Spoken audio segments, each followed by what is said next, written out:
Nama nakola obubi mbasonyiye mwena abankola obubi mbasonyiye ne bannakola obubi munsonyiwe naye nasabya munsonyiwe nange mbasonyiye mama wange gyali ne antu wange gyali naye musonyiye kuba Bible yegamba sonyiwanga naye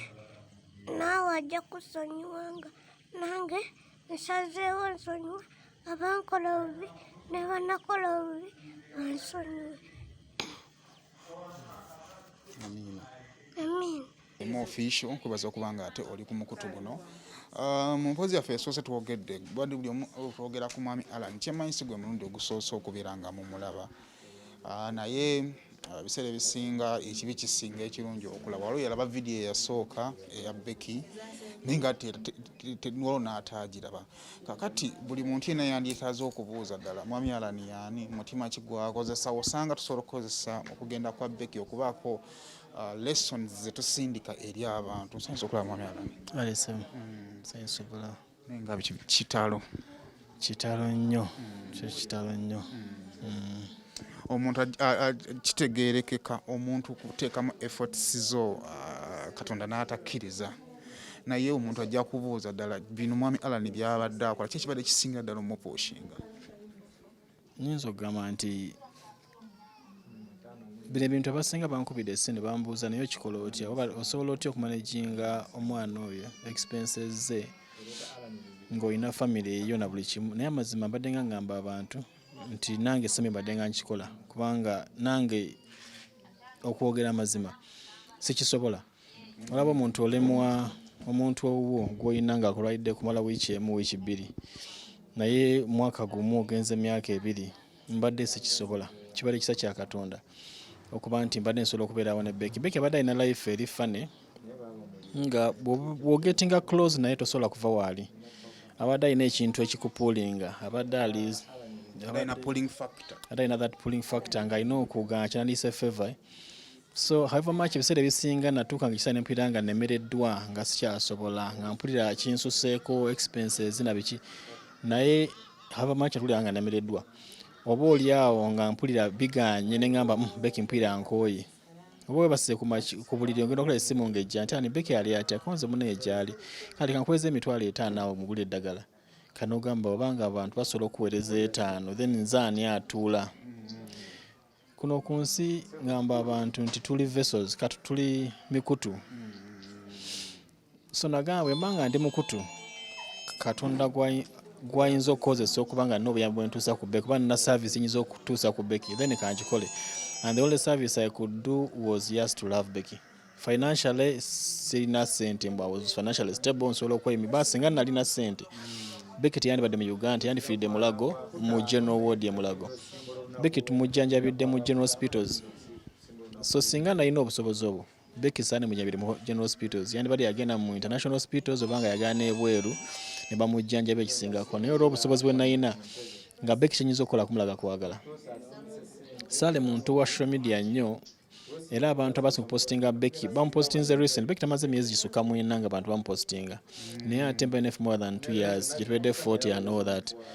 Nja kwebaza abe 40 abasawo be 40 bonna bambi bakola kye bakola. Abasawo be Mulago waliwo omukyala Dr. Anyu yakwera pediatric ward e Mulago omukyala oyo sinamukwenda ku simu kuba mpulira abadde nga mbuuza bunaku Becky ali atya naye nga ate mukyala mukulu kyenge nti Becky nga bw'omusemberera toyagala kuva waali. So tekibadde busobozi bwange naye kibadde kisa kya Katonda ne bw'aba Katonda bw'asazeewo nakyo toyinza kigaana. Let's talk about the last minutes or hours with Becky. The last hours with Becky twava wano Becky abadde afuna challenges. Tugenze mu ddwaliro enfunda ziwerako tulwaninze nalina ambulance 2 zenapangisa nga ziri ku standby saazipangise na contact zange ziri ku standby. Becky nga living emergency life eyo kuba nti all the time ino kuba na ambulance on standby zijja wane wakaza akajja ne makemu ninge na ambulances okumupiking omudropinga mu hospitals and all that. Naye guno mulundi ogusembyeyo Becky namulaba yafuna ekifuba abadde afuna ekifuba nkimisa nnyo obi olwe TB eri amukosa amawugwe kati yafuna ekifuba ekyo kimuyisa bubi tugenda mu grade B ne bagezaako mu stabilizinga ne bampa eddagala banga ne wakana akolawo nga kamini clinic nina equipment zonna ewaka tube tubyekolerako so twava ne tukoma ewaka n'abanga stabilizing olwait ennaku 3 naddamu n'akolola nnyo kati okoose nnaku 2 emabega yakolola nnyo n'akolola nnyo so ngenze Kampala na meeting yali ngenzeemu ne bankubira essimu ne bangamba Becky ng'akolola nnyo naye nga nabagamba Becky mulabanga alina embeera gy'ali musi ya bulijjo temulwawo munkubira essimu so bankubirawo essimu kuba sigwe gusoose lumu nalinnyako ne boda okuva e Kampala paka wano nga njidde ku boda ng'era Becky embeera ye nga mbi nga bankubira essimu so nali sobola okuleka buli kimu for Becky nze nga life yange yonna nagiteekawo ne ngamba siganye na family but lucky enough my family my people basobola okutegeera ne bagamba naye siganye naye ono omwana sina kye nali nsasulidde Katonda okuba nti abaana bange balamu bali healthy tebalwala buli kimba kiina Katonda namuwaaki then if I can pay back God nga naki service gye nkola let me do it. Becky bankubira essimu ne mbagamba mumuteeke mu ambulance ngisindika kati ejje emutwale mu grade B naye mu grade B essimu ne bagamba basawo tebaliiwo ssaawa zino zaali ssaawa nga 2-3 ez'ekiro ne bagamba budde tugenda kufuna abasawo ne ngamba fine ne nkuba ekisubi ne bagamba muli wako nze tujja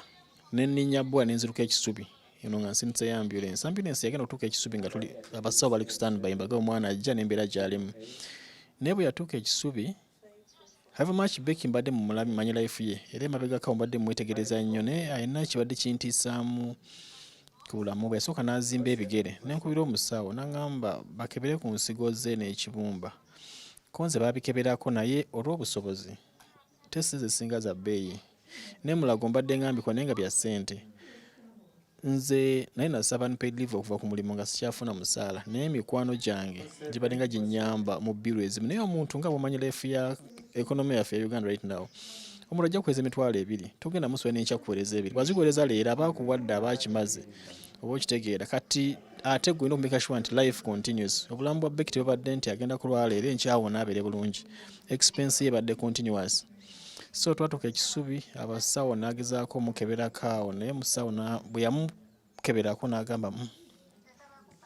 nange tugenda musobola omwana ono yeetaaga ICU ate tugirinaawo wano mumutwale emulago naye twasemba okuva emulago Becky yaŋŋamba dadi tetuddanga emulago kubanga batukooye tujja bunaku baatumanyiira nga baatumanyiira era waliwo olumu omukyalo omu yagamba omu eri atubuuza n'agamba bagenda kukomaawo tebamala wiiki 2 and used to be like that every afternoon batusiibudde wiiki emu 2 nga tuddayo tumala emyezi 2-3 batusiibu wiiki emu 2 tuddayo Becky nga yagaana nga tonzizanga emulago batwala ekisubi omusawo nga genda tusobola ne mbuuza Becky tugenda kola tutya Becky n'angamba dadi tongamba nti tugenda mulago Mga Becky batusindika kiruddu oba mulago naye mulago gy'obadde wali abasawo bangi bakumanyi bamanyi embeera yo tuyinza genda kiruddu n'ambuuza dadi tuyinza kugendamu amazima nga sirina busobozi kubanga n'eza ambulance zaali zirina okunzigya ekisubi mutwale mulago nali sizirina namalawo essaawa zaali 2 ekisubi nga sente za ambulance zimbuze nga ndi mukubira mikwano gyange nfune sente za ambulance tuve emulago tuve ekisubi tugende emulago lucky enough nenkuba ewaka ne bafuna sente nakubira mukadde mama wange n'abona obusente bwali ayinawo n'abumpeereza ne tufuna ambulance twala emulago ekiro ekyo twatuuka emulago zaali ssaawa 7 ez'ekiro Becky muteeka mu ICU emulago omwo ne tubeeramu naye the whole night yasula alaajana ekiro kyonna in fact n'okuba kanti yeebaka yansula atudde naye nga mwesigamiza mu kifuba wano bwe nti naye nga ndadisala ava mu kifuba kyo kambeere wano naye nga alaajana obulamu bw'omu kifuba naye nga mugamba Becky naawe tolaajana kuba tuze twesuubiza ebintu bingi musuubiza tugenda ku biiki ogenda kuwona nkutwala osome nkutwale ku biiki nkugulire obugaali so ebintu byemusuubiza nga byonna mugamba Becky nkusuubiza ebintu bingi era nja bikolera so njagala obeere mulamu obeerewo naye nga dadi n'ekifuba nga kinnuma nnyo omukka nga siguwulira ne twongeza oxygen tumusaako oxygen za mirundi 2 ey'obupiira n'ekino kimasiki ne mubuuza okuwulirako nti ngulira naye simpulira ekifuba kinnuma so the whole night nasula ntunula sebako the whole night even the previous night kati eggulo ziba zituuka ssaawa 4 ez'ekiro naye ne Becky awo naye nga mulaate yeeyagala tuka ssaawa 4 ez'ekiro Becky ng'akaaba ebbugumu kampire bugumu lingi pire bugumu lingi pire bazo mukuba eddagala mpire bugumu kunze bugumu nengo nnyogogo omubiri nenga mulaba kati namwetegereza bulungi genda okulaba amaaso ge agezaako okutunula naye nga alabika talaba bulungi alinga alina ekifo ku maaso kati nga kanula nnyo amaaso abenga alaba nanga Becky kiki nanga mpwire ebbugumu lingi Nancy yaliwo awo najja nampimako nanga ndi omwana nga nnyogoga temperature eri wansi nnyo kukubira omusawo omu nemugamba Becky akomplaininga ebbugumu munda naye ate bagambye annyogoga omubiri omusawo yagambye kigambo yangambye ha bwe yangambye ekyo nekyanadde ndabako mu maaso awo nandisa okukankana nzeka n'ebiseera ebisinga ekyo nesuubiza nga sikabira mu maaso ga Becky nze nga maaso ga Becky sikaba nvaawo neŋŋana nenkabira sayidi naye nga sinza akabira maaso ge nadde mumaze okulaba Becky eggula ekiro bayisaawa 5-6 nga Becky yagenda kubanga omusawo yangambye ha nangamba amawugwe gaago nakomaawo kati nga alinga alaga nti bombuli gwadde gwensobola okunnyogoga naye Becky yafightinze the whole night navuddewo ndekawo omukadde gwe mbadde nga mbeera naye nenga mukadde omanyi nze nga maze okitegeera nti Becky embeera gyalimu right now nenvaawo nenzira we nazze neneesigamako mukadde nankubira essimu ku 8 nentula essimu naye nga manyi kyonna kyankubira ngamba Becky afudde naye embeera sijja kulimba omuntu wa bulijjo bw'obuyitamu okumala ndooza wiiki ogamba kanfe wetuga nuga kanfe nveewo naye Becky abadde nga mugumu nga hava maki yita mbulumi yo bwagamba kimu ngenda kuwona ngenda kubeera mulamu ngenda kubeera mukama obujulizi ngenda kusoma ngenda kuvuga obugaali byonna mama bye yamusuubiza nga amusuulawo Becky nze nga namugamba ogenda bifuna gwe nnyamba obeere mulamu mama oyo yakusuubiza okubeera mu bazungu bakusomese olye bulungi osome ogenda kusoma ogenda kulya buli ogenda kutambula amawanga ogenda kuwa obujulizi ebyo byali kipushinga Becky okubanga fighting to live next day era Becky yadenga afalaja nakimu Yesu nedda nina okuwera obujulizi Yesu ng'akiyita ekintu eki Yesu ekintu kya Katonda musanga nakyo wakimusiga mbusizi ya kya adopting bwado Becky ekintu kya Katonda namusanga Katonda ebintu biri fane nti toyinza kumanya muntu ki ayina Katonda mu yo kujonga omusemberedde gabanga nti Becky we namusemberera ennyo that's when I realized nti ayina ekintu ekiri special nebwe namutuuka nga emudwaire buhinga kintu kyenasinga nga omumuzaamu amaanyi nakyo tusabe kati nga yagala nnyo essimu nga nsaako nnyo obuyimba nga tuyimbeyo kano kati nga kayimba kayiga kafuna akakwatirawo there and then akayimba ate nga n'eddoboozi ddungi nnyo naye nga bwe kayimba kawulira nga akakwatirawo n'akayimba with a very good voice so emboozi gye nayinanga ne Becky yali nga yakuyimba nakusaba tuyimbe tusabe so nekijja nga kimubeeramu nga Becky Katonda tayinza kwerabira bw'oba mawo yakulekawo talisobola kwerabira yimba tusabe and she could do that ng'ayimba Becky yatuuka ekiseera abasawo ne bagamba omwana mumuyimbisa naye nga Becky ne bwemulekawo ng'alya mmere ayinza okuva kumenya okuyimba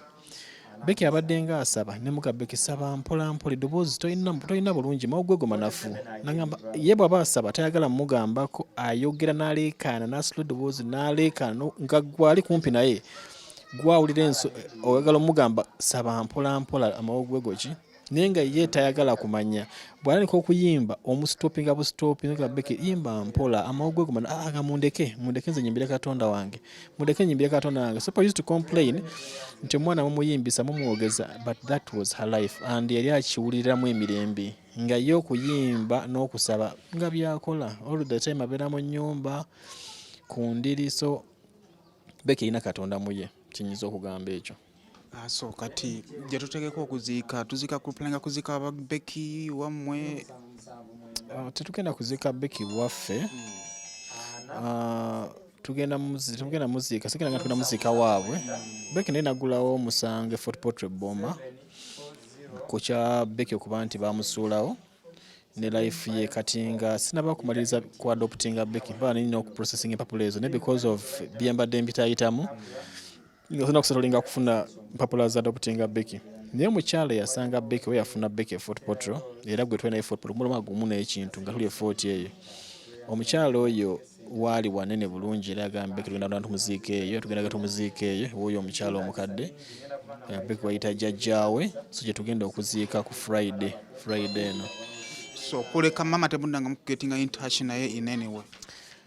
mama we nayogerako naye naye nasemba ogenda kwesa essimu y'omuvubuka omu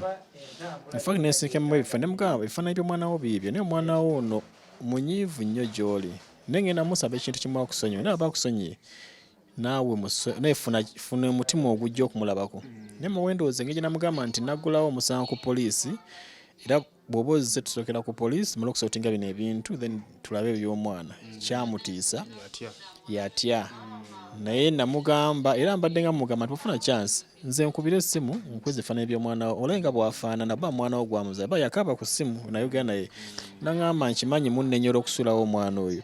naye nali sina kyakikolera omwana yandwalira sina buyambi sina ssente sina kinga sina bwe nsobola kumaleginga mwana kati alisiti mu kumutta mufu kyanimukti ne mutta okumusa ku bbaasi ne musindika alisiti nabimanyi gyagenze mukama nakola ki nze ne muganze nga nsijja kunenya kubanga enteeka za mukama zo ziba za njawulo osanga Katonda yagala Becky ajje emikono egyange then atandikirawo so nze nga yenzi saamunenya omukyala namuga wakola kikye wakolanga gwe naye Becky ye akusonyiwe naye mukama mwebaza nti Becky ndowooza wiiki nga 2 emabega yasonyiwa maama we n'abantu bonna yabasonyiwa Becky yalinga munyiivu eri maama we ne twali wano ku balaza ne ngamba Becky nsaba ekintu kimu sonyiwa buli omu Becky yadda wano ku simu eringa agala nnyo video era nga nsaba essimu yange mpa dadi nkoleka video nga nsaba essimu yange niye recording naga abantu bonna mami wange musonyiye ba anko bange ne ba anti bange balina ebintu baamukola Becky yalinga nga nnyumiza ba anko be baamukolanga ne ba anti be n'ebyali bikyamu nnyo nga bya bulumi nnyo ng'omwana omuto babikunyumiza ne namugaba basonyiwe byonna ebakukola basonyiwe Becky yabasonyiwa kyesamanya ati mu kukkiriza basonyiwa yali yagaana naye kyesamanya mu kukkiriza okubasonyiwa nti Becky yali agenda kufa naye kyamukisa mulungi bw'abanga abasonyiye ng'alaba agenza abasonyiye then kitegeeza naye mu ggulu mukama simanyi naye amuwa ekiwumulo eky'emirembe. Kati enteekateeka z'okuzika nga nkutaata ogenda omaliriza ebirala? Enteekateeka z'okuzika tugenda kuziika ku Friday Fort Portal gye tugenda okuziika abanayagala okuziika tugenda kusula wano leero then tuveewo enkya tusimbule enkya ku makya ssaawa 11 ez'okumakya then tugende 40 tusule 40 olunaku lw'enkya ku Lwokuna then tuziike ku Friday tugenda kusula wa muzeeyi wali wennyini wa muzeeyi awo tugenda okusula so tugenda kusula awo then tuziike ku Friday 40. Bakaki bwayinza okuwa abantu out there ababaddewo olwa Becky ababadde baagala Becky abatandika okwagala Becky ne bafuna attachment naye? Abantu bonna abali eyo kyembagamba nekyembategeeza abantu abasinga abadde bambuuza nti nagwe guno omutima ogujja wa kino kikola oti nekyenazuula nti fena tulina omutima ogwo fenna gye tuli waliyo ba Becky bangi ono si ye Becky yekka abadde mu nsi ba Becky bangi abalina mu mbeera embi esinga ku ya Becky naye nga kye beetaaga si ssente zaffe baba beetaaga kubaagala Becky si mulwadde badde sina ssente zisobola kubeezaawo Becky ne abantu abasinga n'abali mu mbeera eyo abali ebweru beetaaga kubaagala kyemmanyi nti buli muntu ebweru eyo asobola okukola ekintu ekyo osobola okwagala omuntu yenna ali eyo nga yeetaaga ekintu ekitono kyonna kyosobola omuwa okwagala kwe kuvaako kubaako n'omukono gw'osobola okusindika eri omuntu so bambi ba Becky abasigaddeyo ebweru eyo abeetaaga okwagala beetaaga obuyambi ono Becky abenga ekyokulabirako eri abantu abali eyo nti abaana bangi abayita mu mbeera ezinyigirizibwa ez'obulumi naye nga bambi si be bakireetera omuntu omu yambuuza nti Becky naye lwaki ayita mu mbeera yakola ki Becky talina kye yakola Becky yazaalibwa mu mbeera talina musango yazaalibwa mu mbeera alivinze obulamu bwonna bwonna okuvanga muto in pain mu bulumi naye si ye yekka nga bwengaye Becky bangi nnyo eyo tubayambe tubakwateko abantu bonna abaddewo for Becky bannaye nja beebaza era kyemmanyi Becky gyagenze abadde nga abasabira ne Sarah Becky gyasembeyo okusaba eggulo nga ndi naye namugende tusabe Becky teyeesabidde Becky yasabidde abantu bonna yagala abantu bonna mikwano gyange abadde banjagala abadde bampa obuyambi mwenna mbasabira mukama ab'omukisa era abaddizeewo Becky teyeesabidde sikiraba n'amala n'asabira woodi yonna n'agamba abalwadde bonna bali muno mu ddwaliro dadi mbasabira mukama abawonya basumulule Becky yabasabidde mwenna abadde bamwagala mwenna abadde okulwe n'abalwadde abadde mu ddwaliro n'asaba n'ensi yaffe Uganda nga simanyi lwaki asaba essaala eyo naye ye teyeesabidde kyanneewuunyisizza nze yali agala tusiibula n'agamba mukama alina ekigambo kyeseminoga n'agamba nti mukama nze nnyika mu musaayi gwo Yesu nze nnyika mu musaayi gwo ebyadde ebigambo bya Becky byanasembyeyo okugenda nga tusaba naye amulago yonna abasawo abasinga abaali mu PICU Becky Mwadda asinga okulwala abasawo ba Beira banne mwebale nnyo mikwano gyange kinoomu abadde bansindikiranga Becky eddagala abadde musindikiranga emmere abadde musindikiranga ku biru z'amasannyalaze mikwano gyange mwenna abaliyo n'emikwano gya Becky banne mwebale nnyo mwebalire dda naye kyembasaba ono si ye Becky yekka ali mu nsi ba Becky bangi bonna gye bali tubalaga okwagala tubakwateko. Kale kakati epozi akanamba k'abantu abayinza okutuyambako kuba enteekateeka tutandika butandisi wakyaliwo ennaku almost 3. Tulina ennaku 3 towards okuziika. Ennamba y'essimu eri 0788 242 911 ne 0704 80 60 30. Ezo ennamba zirimanya Alan Luyirika. So omuntu nayagala tukwasaganyizaako mu byenteekateeka nga muli katukyali Ntebe. Tulina okuva ennaku 3 so olugendo lw'okuva eno na biki n'ebyenteeka byonna abakyasobola tukwasaganyizaako zizo ennamba z'essimu eziri okwo. Kale Katonda ye yekka ayinza okugaba omukisa naye ndowooza nti mwami Alan Katonda ajja kumutuweera omukisa naye ate ebigambo bya Alan ebisinga obukulu si ye Becky yekka ali mu nsi ba Becky gye bali bangi nawe osobola okufuuka Alan ba Becky bo mu nsi gye bali kakati gwe kirowoozeeko ofuuke Alan eri ba Becky abo tomanya Katonda nawe ajja kubanga akuwa omukisa. Kale for now tukyagenda maaso nga tugoberera ebirala byonna nga leeto